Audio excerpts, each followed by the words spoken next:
Gérard Billet, bonjour. Bonjour Yann. On se rapproche dans le temps maintenant, aujourd'hui. On est en 1956 Tout à fait, et vous allez nous parler de l'expédition de Suez. effectivement. Alors, 1956, c'est la guerre froide. Depuis une petite dizaine d'années, donc il y a l'opposition dans le monde entre le bloc communiste dirigé par l'URSS et puis le bloc des pays démocratiques, les occidentaux comme on peut dire, animés surtout par les États-Unis dont font partie la France et l'Angleterre.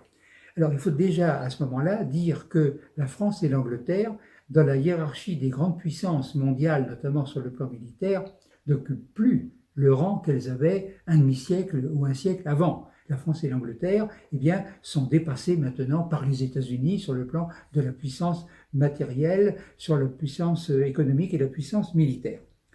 Alors, en 1956, donc, c'est la guerre froide. Les deux blocs s'observent, ils ont tous les deux l'arme nucléaire, par conséquent, le pire peut arriver, et il y a une tension latente entre les deux grands leaders, les États-Unis et l'URSS.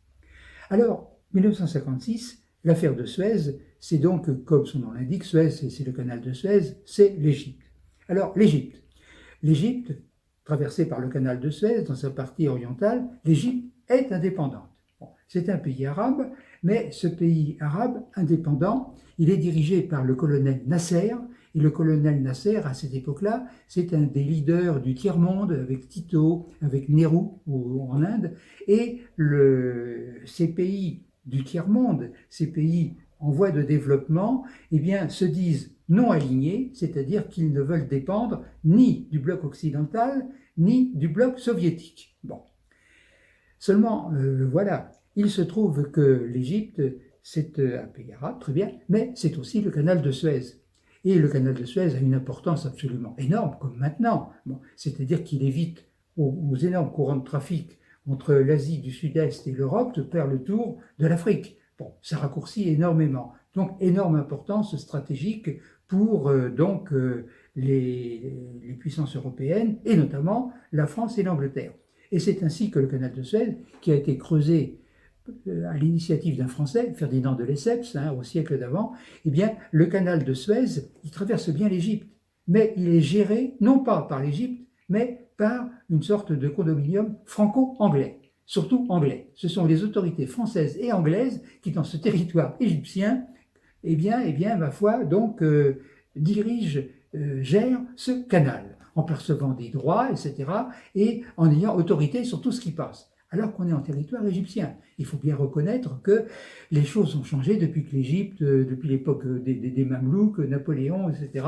Bon, et l'Égypte est un pays indépendant, fier de son indépendance, avec un leader, Nasser, qui veut s'affirmer. Et pour Nasser, le canal de Suez, c'est une verrue étrangère dans son beau pays, l'Égypte. Bon, qui veut absolument émerger et progresser. Alors, à ce moment-là, eh bien, Nasser a tendance, compte tenu du fait que le canal de Suez lui pose un problème, il va se rapprocher pour des tas de raisons économiques, militaires, de l'URSS. L'URSS qui est intéressée par le Moyen-Orient, parce que le Moyen-Orient, l'Égypte, c'est tout près du Moyen-Orient, du Proche-Orient, ce sont les puits de pétrole, et les pétroles du Moyen-Orient, donc, sont intéressants pour tout le monde. Et puis l'URSS fait les yeux doux aussi à Nasser, parce que l'URSS peut penser que si elle peut faire en sorte que Nasser gêne les Français et les Anglais pour leur trafic dans le canal de Suez, ce sera évidemment très bien, dans le contexte, bien sûr, de la guerre froide. Et puis, vous avez à proximité Israël. Israël, l'État d'Israël qui est tout jeune, il a 7-8 ans d'existence, et l'État d'Israël, les Arabes veulent sa suppression. Et du coup, Israël, qui progresse vite, qui a un potentiel intéressant, Israël se rapproche des Français et des Anglais face aux Arabes, les Arabes qui n'ont que des pensées tout à fait négatives vis-à-vis d'Israël. Alors donc, il y a une situation qui est évidemment tout à fait explosive.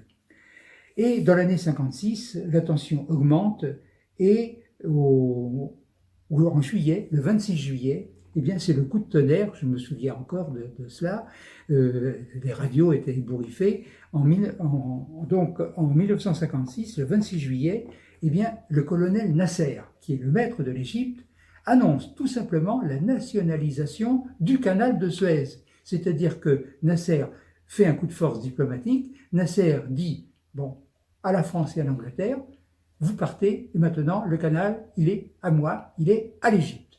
C'est un coup de tonnerre, évidemment, et cela crée la stupéfaction chez les Français et chez les Anglais, qui, évidemment, risquent là de perdre l'un des instruments de leur puissance économique, navale, le canal de Suez. Et pour eux, c'est évidemment extrêmement difficile. Donc, indignation. Et alors, indignation vis-à-vis de Nasser, d'autant plus qu'à ce moment-là, nous sommes en 1956, la guerre d'Algérie a commencé depuis 2 ans. Et Nasser soutient, en tant que leader arabe, leader du monde arabe, il soutient à fond le FLN qui, en Algérie, essaye évidemment de lutter avec des succès réels contre la France. Bon, donc vous voyez que Nasser devient l'ennemi à abattre pour les Français et les Anglais. Le méchant Nasser leur prend le canal de Suez et en plus pour les Français, Nasser aide les rebelles algériens. Alors ce qui fait que les Anglais et les Français, qui sont influencés dans leur subconscient par le fait que pendant longtemps, ils ont fait la loi en Afrique. C'est vrai que tout ça, ça a dû jouer. Les Français et les Anglais pensent que, ma foi, il va falloir, puisqu'on ne peut pas raisonner Nasser, c'est impossible, il va falloir réagir, évidemment réagir brutalement, réagir d'une manière militaire. Et c'est ainsi que se noue une petite alliance entre la France, l'Angleterre et Israël. Et Israël, qui en effet est menacé par tous les pays arabes autour, dont l'Égypte. Donc, les Israéliens peuvent penser que si les Français et les Anglais, eh bien, infligent une défaite militaire à Nasser, ce sera évidemment très bien pour eux. Donc voilà les 3 pays qui forment cette coalition. Et alors, les choses vont vite, le temps de préparer les opérations. Les opérations, donc, vont se dérouler au mois d'octobre 1956 jusqu'au début novembre. Alors, les Alliés attaquent, il y a des bateaux de guerre, des péniches de débarquement, il y a des parachutistes, etc. Autrement dit, les Français, les Anglais et les Israéliens, qui au total ont réuni 250 000 hommes, c'est une grosse expédition, avec des blindés, avec tout ce qu'il faut, eh bien, n'ont pas de grosses difficultés pour prendre le contrôle du canal, parce que l'armée égyptienne ne peut pas faire le poids dans un combat comme ça, à découvert contre des forces franco-anglaises aussi importantes. Et l'Égypte est écrasée en 2 jours, et Nasser, au bout de 2 jours d'opération, les forces anglaises et françaises étant des 2 côtés du canal, bon, menaçant même le Caire, s'il le faut. Bon, on évite de le faire, mais s'il le faut, Nasser se doute qu'ils iront vers le Caire. À ce moment-là, Nasser est obligé de demander le cessez-le-feu. Alors vous allez me dire, Yan, c'est la victoire de l'expédition. Mais non. Pourquoi? Eh bien, tout simplement parce que cette opération de Suez, quand elle avait été préparée et lancée, à plus forte raison, avait provoqué l'hostilité de beaucoup de forces dispersées dans le monde et parfois ayant des influences tout à fait importantes. Alors, c'est ainsi que l'opération de Suez, elle reçoit comme ennemi déclaré tous les pays arabes. Tous les pays arabes sont solidaires de la malheureuse Égypte qui a été lâchement attaquée par les Français, et les Anglais et les Israéliens. Alors donc, il y a les pays arabes, mais il y a tous les pays du tiers-monde. Pourquoi? Parce que Nasser n'a pas de mal à convaincre les pays du tiers-monde qui émergent. L'Inde, par exemple, avec le Pandinirou, il y a bien d'autres pays qui sont des anciennes colonies, mais qui sont indépendantes. Eh bien, Nasser n'a pas de mal à montrer à l'ensemble du tiers-monde, pays décolonisés, que les ex-colonisateurs détestés français et anglais reviennent, voyez-vous, en Égypte d'une manière déguisée pour restaurer leur puissance, ce qui n'était pas le cas. Bon, mais enfin, les pays du tiers-monde sont solidaires évidemment avec Nasser. Comme les pays du tiers-monde sont nombreux, qui sont des voix à l'ONU, eh bien l'ONU, l'Organisation des Nations Unies, sans être carrément hostile, est très réservé. Ça ne plaît pas du tout à l'ONU, ce qui se passe en Égypte, et l'ONU voudrait bien que les Français et les Anglais arrêtent de faire ce qu'ils font en Égypte. Mais le principal, c'est ailleurs. Les États-Unis Bon, les États-Unis, vous allez me dire, c'est le bloc occidental, dont font partie les Anglais et les Français. Oui, mais les États-Unis, à l'époque, constituent une puissance qui est hostile à la colonisation. Hein, c'est-à-dire que les États-Unis, eh bien, ont été tout à fait d'accord et ont même appuyé les Français ou les Anglais quand ils ont fait la décolonisation de leurs empires. Bon. Et là, par conséquent, les États-Unis voient d'un très mauvais œil les Français et les Anglais, comme les gens du tiers-monde, revenir justement dans ce pays qui était une ancienne colonie britannique. Bon, donc les États-Unis sont réservés. Et puis, surtout, l'URSS. Nasser est l'ami de l'URSS, l'URSS qui va financer par exemple l'immense barrage d'Assouan. Bon, donc Nasser est lié donc à l'URSS. Le jeu de l'URSS veut affaiblir le camp occidental. Bon, comme les Français et les Anglais, pièces maîtresses du camp occidental, sont à l'œuvre en Égypte, automatiquement, pour l'URSS, c'est tout à fait normal de soutenir à fond les Égyptiens en les assurant de leur aide. Bon, voilà la position de l'URSS. Et l'URSS, c'est évidemment à l'époque, avec les États-Unis, la première puissance mondiale sur le plan militaire. Les Soviétiques ont l'arme nucléaire et les dirigeants soviétiques lancent un avertissement solennel à la France et à l'Angleterre en disant que s'ils ne cessent pas leur opération et s'ils ne se rembarquent pas, eh bien l'URSS sera obligée d'employer la manière forte. Était-ce du bluff? On ne sait pas. Mais toujours est-il que, mettez-vous à la place des Français et des Anglais.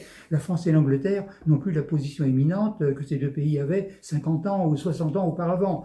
Ils ont contre eux, bon, les pays arabes, les pays du tiers-monde, ils ont les États-Unis, ils ont l'URSS et ils ont l'ONU. Ça fait beaucoup. Et même en France, vous avez une partie de l'opinion, les communistes, les socialistes, qui sont assez réservés, surtout les communistes, liés à l'URSS, évidemment. Bon, alors, le résultat des courses, il y a de très fortes pressions qui s'exercent sur la France et sur l'Angleterre, et finalement, les Français et les Anglais, toute honte bue, doivent accepter leur embarquement. Donc, les troupes françaises et anglaises évacuent l'Égypte et sont remplacées, pour sauver un petit peu l'honneur, bon, par des casques bleus, c'est-à-dire des soldats de l'ONU qui sont là pour veiller à ce que, entre les Arabes d'Égypte et puis Israël, qui fait partie aussi des humiliés, donc ça se passe bien. Alors donc, c'est leur embarquement. Alors, cette affaire de Suez de 1956, eh bien, elle est très importante pour la suite des événements. Pourquoi? Parce que pour la France et l'Angleterre, incontestablement, c'est une gifle, c'est une humiliation. C'était des pays qui étaient déjà en déclin relatif par rapport aux États-Unis et à l'URSS. Ça ne peut qu'accentuer les choses. Ça, c'est un triomphe pour Nasser. Nasser, qui a bien failli y passer, hein, il a été sauvé extrême vitesse par ces forces qui ont joué en sa faveur. Mais Nasser, c'est le grand gagnant de l'opération.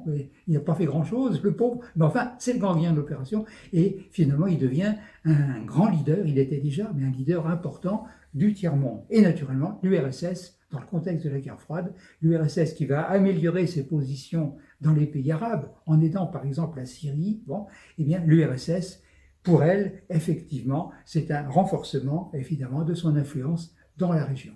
Voilà donc cette affaire de Suez qui, sur le plan des relations internationales, a eu beaucoup d'importance.